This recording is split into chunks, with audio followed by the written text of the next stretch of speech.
Hi friends. நான் school படிக்கும்போது எனக்கு ஸ்கூலில் நடந்த ஒரு மறக்க முடியாத ஒரு காமெடி.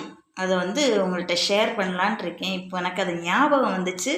சரி, நான் தன்னாலே இருந்து சிரிச்சிட்டு இருந்தேன். சரி, நம்ம சேனலில் போடுவோம், பார்க்கவங்க பார்த்து சிரிக்கட்டுமே அப்படின்னு நினச்சி நான் அதை உங்களுக்கு ஷேர் பண்ண போகிறேன்.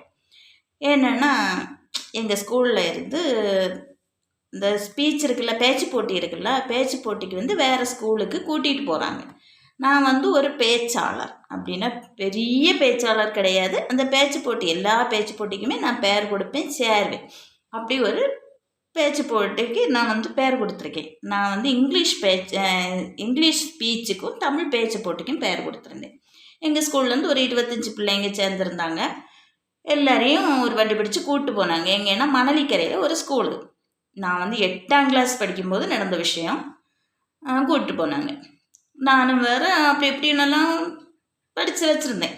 சரி, அங்கே போயாச்சு. பார்த்தா நிறைய ஸ்கூல்லேருந்து நிறைய பிள்ளைங்க வந்திருந்தாங்க. ஒரு பெரிய ஸ்கூலு, பெரிய ஹால். அந்த ஹால் மொத்தம் இருக்கிறதுக்கே இடம் கிடையாது, அந்த அளவு பிள்ளைங்க வந்திருந்தாங்க. சரி, பிள்ளைங்கள பார்த்ததுமே நமக்கு ஒரு படபடப்பு தான். நம்ம எப்படி பேச போகிறோமோ என்னதோ ஏதோ அப்படின்னு நினச்சிட்டே இருந்தோம். சரி, என்னாச்சு, ஒவ்வொரு ஸ்கூலாக கூப்பிட்டாங்க. ஒருத்தராக பேசுவாங்கன்னா பேச்சு கட கட கட கட கட கட கடா விட்டு வைக்கல. ஒரு நிமிஷம் அவங்க சுவாசம் விடுவாங்களோ இல்லையா, அந்த அளவு கட கட கட கட கட கடான்னு பேசிகிட்டே இருக்காங்க. சரி, நானும் ஓரளவு பேசுவேன். சரி, நானும் பேச போயாச்சு. நானும் அப்படி இப்படியெல்லாம் பேசி எடுத்து என்னாலும் அந்த அளவு வரல. அதனால நான் அதில் வின் பண்ண முடியலை. அப்புறம் நமக்கு என்ன இன்னொன்று இருக்கு, இங்கிலீஷ் ஸ்பீச். இது முடிஞ்ச பிறகு தான் இங்கிலீஷ் ஸ்பீச்சுக்கு கூப்பிட்டாங்க. பேர் கூப்பிட்டாங்க. நானும் போய் அதுவும் அப்படி இப்படியெல்லாம் பேசிட்டு வந்தாச்சு. நேம் அலௌன்ஸ் பண்ணாங்க, ப்ரைஸ் அலௌன்ஸ் பண்ணாங்க. இங்கிலீஷ் ஸ்பீச்சுக்கு என் பேர் அலௌன்ஸ் பண்ணாங்க. சந்தோஷம்னா அப்படி பெரிய சந்தோஷம்.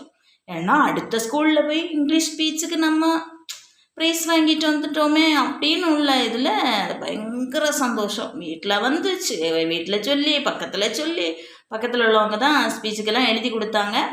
அவங்கள்ட்ட எல்லாம் சொல்லி ஊரெல்லாம் கொண்டு ஒரே இந்த ஒன்று கொட்டு மட்டும் இல்லை, எல்லா இடமும் சொல்லுறதுக்கு அப்படி எல்லா இடம் சொல்லி எடுத்து பயங்கரமாக கொண்டாட்டம் தான். எனக்கு ஸ்பீச்சுக்கு கிடச்சி, ப்ரைஸ் கிடச்சி, அப்படி இப்படி. மறுநாள் தினத்தந்தி பேப்பரில் வந்துச்சு. என்ன வந்துச்சுன்னா, இந்த மணலிக்கரை ஸ்கூலுக்கு இந்த ஸ்கூல்லேருந்து போயிருந்தாங்க. அதில் இத்தனை பிள்ளைங்களுக்கு ப்ரைஸு, ஃபஸ்ட் ப்ரைஸு இந்த பிள்ளைக்கு அப்படின்னு. அதில் இங்கிலீஷ் ஸ்பீச்சுக்கு போனது இந்த என் பேரும் இருந்துச்சு, இவளுக்கு ப்ரைஸ் உண்டு அப்படின்னு. ஆனால் அதில் என்ன எழுதியிருந்தாங்கன்னா, இங்கிலீஷ் ஸ்பீச்சுக்கு ஆறுதல் பரிசு அப்படின்னு போட்டிருந்தாங்க.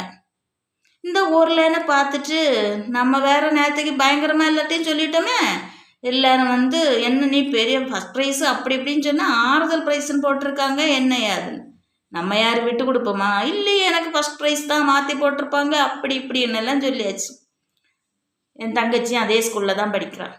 இவ இருக்க மாட்டாள. இவ என்ன செய்துட்டா, போய் மறுநாள் விசாரிச்சப்போ தெரிஞ்சு போச்சு, இங்கிலீஷ் ஸ்பீச்சுக்கு வேறு யாரும் கிடையாது. அதனால தான் எனக்கு அது நான் நல்லா பேசலை, அதனால தான் ஆறுதல் ப்ரைஸ். நல்லா பேசியிருந்தால் ஃபஸ்ட் ப்ரைஸ் தந்திருப்பாங்க. ஒரு 10ல் என்னோ அப்படி இப்படி பேசிட்டு வந்தனால சரி வேறு யாரும் இல்லையே அப்படின்னு சொல்லிட்டு ஒரு ஆறுதல் ப்ரைஸு தந்தாங்க. இதை வச்சு தான் பெருசாக பீத்துனேன். இது என்னாச்சு, உடஞ்சி போச்சு. சொன்னதெல்லாம் வேஸ்ட்டு. ரொம்ப கஷ்டப்பட்டு அப்படி இப்படி நான் பெரிய பேச்சாளர்னெல்லாம் சொல்லி எடுத்து அப்புறம் ஐயே அப்படி இப்படின்னு பேப்பரில் பார்த்தவங்கள்ட்ட எல்லாம் ஆறுதல் ப்ரைஸு வேறு யாரும் இல்லாதனால ஆறுதல் ப்ரைஸுன்னு சொல்லிட்டேன். சரி போச்சா, முடிஞ்சா. இப்படி ஏதாவது உங்களுக்கு லைஃப்பில் நடந்திருந்தா கமெண்ட் பண்ணுங்கள். கதை பிடிச்சிருந்தா லைக் பண்ணுங்கள்.